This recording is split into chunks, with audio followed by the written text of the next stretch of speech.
Tout d'abord, je voudrais remercier les organisateurs pour le travail absolument admirable qu'ils ont fait. C'est un travail de fou. Donc merci à tous, merci aux bénévoles qui ont fait que tout se passe encore mieux que prévu, plus, et on va aller dans le plus, on va aller dans l'horreur. Je vais vous présenter, enfin dans l'horreur. Non, on n'est pas encore, je n'ai pas devancé, je vais avoir quelques petites choses monstrueuses à vous dire. Le but du jeu, pour faciliter l'addiction, vous ne vous occupez pas de moi, j'ai aucun intérêt sinon ma voix, vous regardez ce qui se passe derrière. C'est là où l'essentiel va se dire. Et c'est parti donc pour 20 minutes. Dire « je est un animal » ne suffit plus. Qu'il y ait quelqu'un au-dedans de l'animal non plus. Il y a dorénavant une bête en moi, et cette bête vaut plus que les coups qu'on lui porte, la matraque, l'électrochoc. Dès 1980, le sociologue et philosophe Edgar Morin posait la question de l'animalité de l'animal, du destin de l'animal, et concluait ainsi, je le cite, « Nous portons en nous-mêmes une capacité inouïe de pâtir et de jouir, une capacité de brutalité illimitée et de tendresse infinie, et nous pouvons passer quasi à l'instant de l'un à l'autre. C'est cela notre nature profonde qui porte en elle plus de férocité et d'amour que nul autre. » À bien y réfléchir avec Morin, mes batailles sur ce point ne seraient pas en désaccord, ce serait elle, la bête, qui nous aurait apprivoisés. La bête ne s'enferme pas dans un autre qui se résumerait à être une gueule dévorante ou un sauvage couvert de poils. Elle s'y enferme d'autant moins qu'il y a pour aider l'agir mythique qui revient en force par l'épopée, le faire du poétique, qui traverse l'art actuel tout autant que la philosophie de Giorgio Agamben à Jean-Christophe Bailly, ou encore la littérature féminine avec des affirmations telles que « Je suis la bête » d'Anne Cibrand ou « Barbe » de Julie Demers. Dans chaque cas, le monstre s'éloigne. « Tu n'es pas un monstre, disait Mère, juste une petite bête », écrit la narratrice de Barbe. Elle ajoute « Plus ma face poussait, et plus Mère détournait ses mamelles de mon minois. Les premières semaines, elle pleurait comme une madone, mais bien vite, elle a apprivoisé ma particularité. À savoir une pilosité incongrue, comme le célèbre portrait d'Antonietta Gonzalvus, peint par Lavinia Fontana, référence absolue pour mon propos évidemment, parce qu'il questionne la bête en soi, la domestication, la sphère privée et le théâtre du monde. Dans l'art, la poésie souvent anthropomorphique accompagne l'esthétisation de l'improbable, les poils objets de répugnance au même titre que les dents ou les griffes, instruments de violence, ne font plus si peur. Les acteurs du monde de l'art y sont pour quelque chose d'ailleurs. En effet, la nouvelle diction du rapport entre l'humain et l'animal tient compte de la modification radicale de la scène muséale d'une part et du marché de l'art d'autre part. Depuis quelques décennies, le musée a écarté l'approche taxinomique pour devenir un réceptacle à récit, voire un fabricant au même titre que le marché de l'art. De sorte que la vision de l'artiste, qu'il se définisse lui-même par sa part animale, je suis singe ou loup, ou qu'il tende au public le miroir de sa singulière animalité, vous êtes un singe, un loup, s'inscrit naturellement dans une histoire à raconter. Souvent, le récit revendique l'animalité comme preuve d'humanité. L'animal fabrique le jeu, en conséquence de quoi poils et mâchoires entrent malgré eux dans un vaste discours qu'on pensait avoir clos. La question de l'esthétique en art est sous-jacente celle de la beauté, en souvenir lointain de Stendhal qui écrivait « L'expression est tout art ». Autre souvenir, l'auteur du poème La Charogne, théorisant « Le beau est toujours bizarre ». Il s'agit de Charles Baudelaire, Curiosités esthétiques, 1868, et de la découverte de la sensibilité moderne. Odilon Redon, admirateur du dit Baudelaire, s'en inspire à la fin du XIXe siècle et trouve une matière poétique adéquate, le fusain, la technique du sfumato, qui brouille les formes, mousse la pilosité de ses personnages et rend l'hirsute sympathique, qu'il soit polype, caliban ou femme araignée. Mais après lui, l'art contemporain ne considère plus l'esthétique comme une priorité poétique. Il renverse les tables et préfère le festin nu, à même le sol et la fange. Le temps du dégoût a remplacé l'âge du goût, résume Jean Clair dans sa diatribe des Immundo en 2004. La suprématie du concept de l'immonde, dirions-nous pudiquement, est alors au service d'un désenchantement. L'art actuel rebat les cartes, de plus en plus d'artistes misant sur un retour de l'esthétique, cette fois au service d'un réenchantement non dépourvu d'humour. J'en réfère la sculptrice Valérie Blas. Sans refaire ici le cheminement de l'histoire de l'art et son rapport à la beauté, on redira simplement que longtemps la beauté s'inscrivit dans une vision tripartite. L'équilibre, l'harmonie, la proportion. Je dis longtemps car ces trois notions ont elles aussi évolué dans le temps. Il suffit de se référer à l'exposition Beauté animale au Grand Palais à Paris en 2012. Cette exposition s'inscrit dans une démarche que l'on fera remonter au XVIe siècle, c'est-à-dire au moment où l'artiste se met à représenter l'animal pour lui-même et non pour sa valeur symbolique, où il n'incarnerait qu'une chose à la fois, comme dans les vestiaires médiévaux. Et si Dürer, avec son célèbre lièvre, donne à voir un sujet en soi plus qu'un objet symbolique, l'animal des campagnes plus que celui des fables, la beauté animale prolonge cette subjectivation animalière en considérant la beauté de cet animal au même titre que celle de l'humain, c'est-à-dire beau en soi, beau dans sa solitude même. D'où une pléthore de portraits d'animaux, domestiques ou bêtes sauvages, attachés à une vision culturelle à laquelle appartient Tim Flash. L'homme et la bête, l'humain et l'animal dans l'art du portrait, la question de la vision culturelle. Postons-nous à présent devant l'hybride femme-singe de Sherry Boyle, 2009. Cette aberration taxinomique est l'héritière d'un Charles Lebrun qui, au XVIIe siècle, bouleverse la tradition de la physiognomie en y introduisant l'étude des affections que subit l'âme par l'action du corps. Je renvoie évidemment à Descartes. Autrement dit, l'association syllogistique. Chaque espèce animale a des traits particuliers. Ces éléments se retrouvent aussi chez l'homme. L'homme possédant les mêmes traits qu'une espèce particulière a donc le même caractère qu'elle. Se tempère du moment qu'à son désir de permanence, la passion au sens cartésien oppose l'éphémère, le passager. Le voilà donc, ce singe-femme de Boyle, cet ancêtre gratifié non pas d'un regard malin, comme au Moyen-Âge, c'est-à-dire malin dans le sens fort du terme, relié au mal, ou concentré comme dans les études de Lebrun. Il a acquis une personnalité propre et complexe. Ses yeux sont tristes, presque humides de larmes d'homme, ou de femme en l'occurrence. Affligé, le personnage captive le spectateur au point de le faire pénétrer en dedans de ce masque animal, dans un univers confus dont le seul indice est que le silence fait loi. Tristesse de ne pouvoir communiquer ou mutisme volontaire, nous n'en saurons guère davantage que ce que le titre nous livre pudiquement. Après tout, c'est l'inquiétude de notre ancêtre. Le choix du pastel n'a rien d'anodin, parce qu'il offre une texture granuleuse, rend les modelés de la chair avec une sensualité presque humide, il oriente la lecture. Comment, dans ce cas, ce portrait pourrait-il susciter un rejet alors que sa technique nous invite presque à le goûter? Grâce au pastel, Boyle élimine la cruauté de son sujet, apaise la violence de cette mutation étrange dont les yeux trahissent l'âme. Elle l'humanise, l'euphémise. Avec elle, l'animal humain est une étape transitoire sur le long chemin de l'évolution, un embellissement de la nature elle-même par son euphémisation, tandis que d'autres artistes, comme Kate McDowell, sont davantage dans l'illustration de l'humain dans l'animal.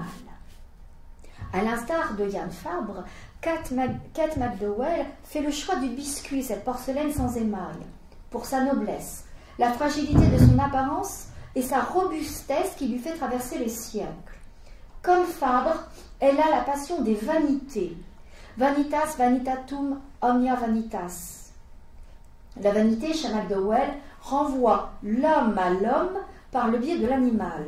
L'artiste traduit une volonté forte de permanence avec un discours parfaitement lisible, immédiat, avec un souci des détails qui relève de l'observation scientifique à la Dürer. Ici, l'intérieur mousseux du cadavre en décomposition du lièvre. là le rendu des griffes, des poils, des crocs du blaireau.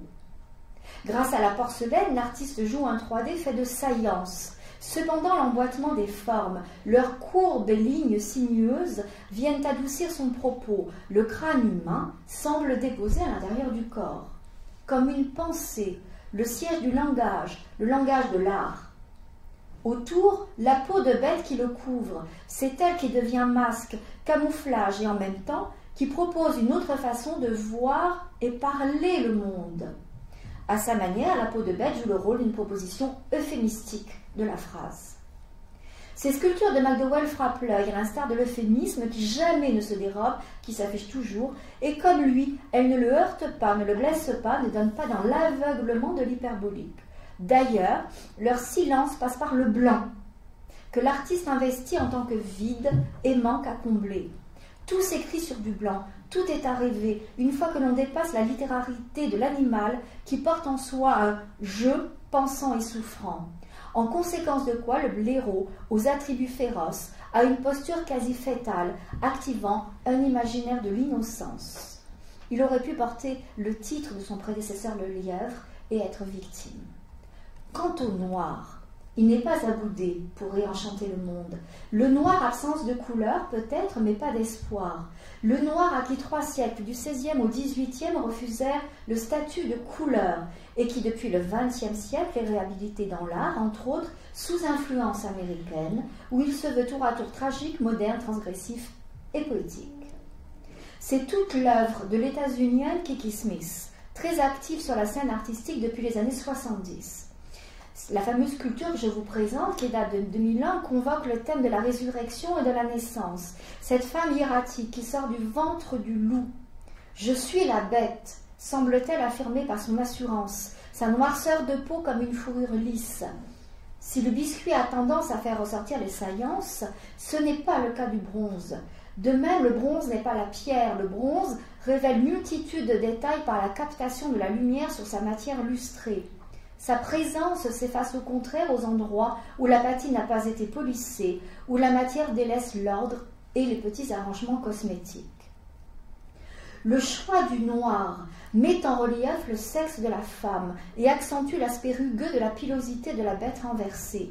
Pourtant, sa gueule entr'ouverte, son flanc déchiré, ne disent ni la mort ni la violence. C'est un ravissement sensuel et mystique à la fois, l'image de l'énergie en marche. Ainsi pouvons-nous appréhender toute la magie de la sculpture au noir et la complexité même du traitement de l'euphémisme qui cache et révèle. À qui le noir va très bien ensemble. Le choc plastique se double d'une émotion esthétique. Tel est le pari tenté par certains artistes avec l'usage de techniques qui, en soi, apportent donc l'euphémisation souhaitée, c'est-à-dire une fluidité au discours visuel, le refus du seul tranchant à la grammaire des gestes, une diction du cœur. Le silence de la bête se remplit de mots, et ceux-ci se plantent dans la chair du sensible. Une question se pose néanmoins. Dans l'art actuel, jusqu'où le bizarre peut-il être acceptable sans rompre une forme d'harmonie, sans défaire l'émotion esthétique? L'euphémisme peut aussi accuser les reliefs, servir d'amplificateur, je l'ai montré, et on le sait depuis longtemps. Retour en arrière. L'euphémisation pour apaiser la violence de la bête et le faire parler n'est en rien nouvelle. Déjà à Lascaux. La chapelle Sixtine de l'art pariétal, elle gagne à être vue.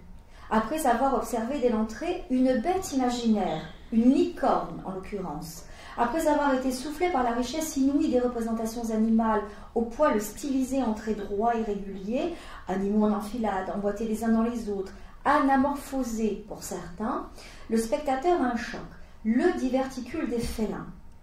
Au fond d'un lieu si étroit qu'il fallait vouloir y aller pour peindre, il fallait avoir quelque chose d'important à dire, de si important même que son accès devait se mériter.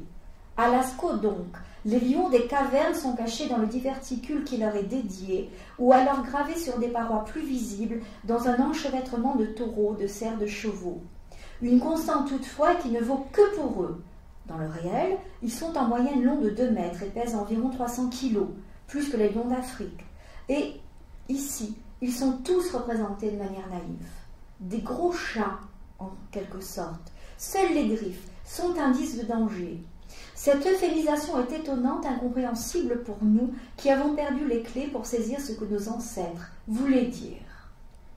La leçon de Lascaux, c'est que le sens même de l'euphémisation ne s'appréhende qu'en contexte. Le choc plastique, l'émotion esthétique se repositionnent en fonction de chaque époque et l'euphémisation attachée au discours détient un pouvoir politique, voire idéologique. Elle permet de détabouiser, de contourner les interdits, de dire beaucoup plus qu'on ne le croit. Et les exemples que j'ai choisis, de Cherry Boyd à Kiki Smith, peuvent ici être complétés et l'on comprendra, je l'espère en tout cas, où je souhaite en venir. Dans cette lithographie, l'artiste Véronique Laperrière-M offre un étonnant autoportrait. Plutôt qu'instaurer un face-à-face, elle s'offre dans sa vulnérabilité. Elle tourne le dos, confiante, relevant sa longue chevelure, attribut féminin par excellence. Elle montre comment sa nuque sent sauvage, comment se confondent cheveux, poils et plumes. Regardons bien. Une chouette veille et nous nargue. Son plumage évoque la robe d'un loup et les poils d'un homme sauvage, c'est-à-dire qu'il se masculinise et l'on glisse donc de manière générique. C'est troublant de noter que l'ensauvagement, ce n'est pas seulement être de plus en plus bête, c'est aussi devenir masculin, se viriliser. La formulation du générique humain et animal est donc aussi sexuée par l'envahissement du masculin sur le féminin. Ce processus a un nom, hirsutisme, souvent mal employé. L'hirsutisme est une maladie qui consiste en un développement excessif, anormal du système pileux chez la femme. Elle se retrouve avec des poils en des zones inaccoutumées pour elle. On appelle cela aussi le virilisme surrénal. Une fois cette précision donnée, le portrait même autoportrait de Laperrière-M s'éloigne du portrait d'Antonietta Gonzalvus, atteinte d'hypertrichose, c'est-à-dire que son corps était entièrement velu.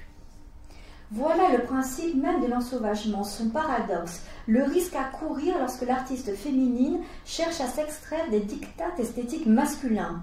Voilà le risque à prendre pour s'arracher à la vision de soi-même par l'autre. C'est pourquoi les autoportraits d'artistes femmes en bête sont de plus en plus nombreux.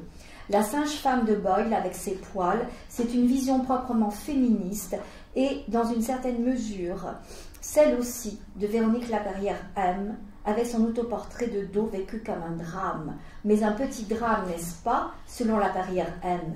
Un euphémisme ironique, peut-être, qu'y a-t-il de plus viril qu'un poil dans notre société, à part le phallus, évidemment. La bête et le poil, le féminin virilisé, toute une histoire en somme pour en arriver à dire « je suis la bête » ou encore « la bête c'est moi ». Et c'est le féminisme qui s'empare de la bête pour la valoriser, se valoriser elle-même, percevant entre autres l'épilation comme une soumission du corps féminin au désir masculin, une façon de faire plier le corps de la femme aux stéréotypes les plus éculés. Quel parcours! Avant de parvenir à différentes formes de réenchantement des espèces et des genres, avant que l'on considère les genres eux-mêmes sans coupure et dans un dynamisme qui doit à la pensée deleuzienne, aux élucubrations de Kafka et aux songes de Goya. Cette longue histoire est pourtant si belle à entendre et je l'espère, en tout cas, elle finira bien.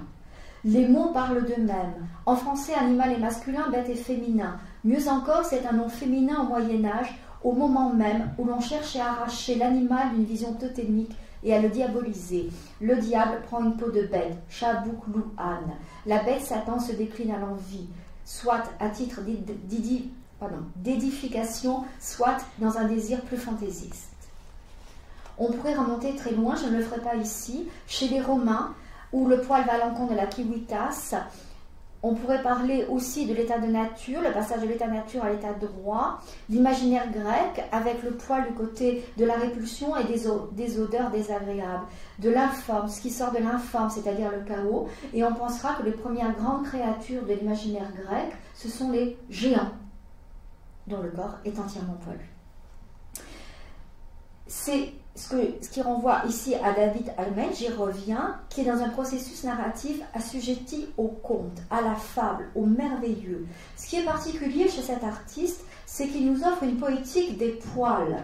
Et cela donne un fin maillage mytho-poétique qui nous amène du côté du politique. Ce qu'il nous dit en quelques mots, je vous le montre en 3 images, c'est 1. Le loup-garou, c'est une image crue, violente, extrêmement virilisée. On est très loin du féminin. Pourtant, il va activer une rêverie du chaud et la fable va se mettre en place. Regardez les quelques éléments incongrus. Des dents en pâte à modeler, la voilà inoffensive, cette bête-là, une pierre précieuse dans le cou qui engage une rêverie. Notre loup-garou n'est pas le point du métamorphosé, mais un point de départ à une nouvelle métamorphose. Il devient un sujet du discours qui se fémise. Il se transforme pour être mieux dit. Mieux dit renvoyant au sens originel du mot euphémisation. Et là, on attaque, on commence le processus de réenchantement. Comme vous le voyez ici, la bête devient de plus en plus la belle. Au point qu'elle finit dans un écrin de miroir et de fleurs, les poils étant absorbés par les reflets et le scintillement d'une supra-enveloppe, si bien que les poils ne sont plus perçus en tant qu'enveloppe extérieure, mais comme duvet intérieur. Fred Vargas le disait dans L'homme à l'envers, le loup-garou, c'est l'homme avec des poils en dedans. Prenons garde toutefois de ne pas tomber dans le piège de la surinterprétation genrée. Euphémisation ne veut pas dire féminisation. Vous le voyez, le poil, c'est un attribut virilisant pour un non féminisé, mais est-ce que c'est si simple? Je finirai par Marie Laperrière-Théberge, qui va encore plus loin, puisqu'elle met en scène, cette jeune artiste que j'aime beaucoup, la hyène. D'un point de vue symbolique, la hyène est l'une des plus honnies parmi les bêtes sauvages, au point d'être associée à la diabolique Lilith, la première femme d'Adam, livre d'Isaïe, je n'y reviens pas. La hyène, c'est-à-dire l'une des plus étranges créatures qui soit, dont le clitoris érectile se confond avec un pénis au point que mâle et femelle ne se distinguent pas visuellement l'un de l'autre. On voit tout ce qu'on peut faire d'un point de vue artistique avec la hyène, tout ce que Théberge va faire ici dans un tableau que j'aime beaucoup, c'est-à-dire la hyène qui remplit une fonction de mère protectrice dans un environnement de fête foraine qui devient ludique, qui devient affectif. L'émotion prend le dessus sur la répulsion que pourrait engendrer donc une telle représentation. Au final, je vous dirais bien ceci. La bête culturelle qu'hier un Jean Clair jette dans le creuset de l'immonde sous autre forme de procès va participer à la fondation d'un courant qui s'affirme aujourd'hui et qui obéit à une volonté de réenchanter le monde. C'était inévitable, après l'avoir tant désenchanté, vidé à tout prix, en hurlant à la mort des dieux et des hommes, comme Jean criait au loup dans la fable d'Ésope, le monde devait être recoloré un peu pour que nous puissions continuer d'y vivre. Une partie de l'art actuel si active, en insistant sur la part esthétique. Mais la bête en dedans, quelle surprise! C'est ce que n'a pas vu venir Jean Clair, et tant d'autres. Non pas la fascination pour l'immonde, mais la possibilité de l'enchantement après le crépuscule millénariste. À celles et ceux qui ont cru que notre imaginaire ne serait que terrifiant, j'affirme le réenchantement qui passe par le conte, la fable, qui s'écrit et qui peut se voir au féminin. Comment en est-on arrivé là? Par l'épreuve de la sympathie au sens étymologique, souffrir avec, de la connivence, de l'identification possible une fois que la bête ne fait plus symptôme et qui permet à l'artiste de se donner de nouveaux défis, car il y a quand même des images qui résistent au toilettage esthétique. Il y a des bêtes plus compliquées à réenchanter. L'euphémisme sert à ça.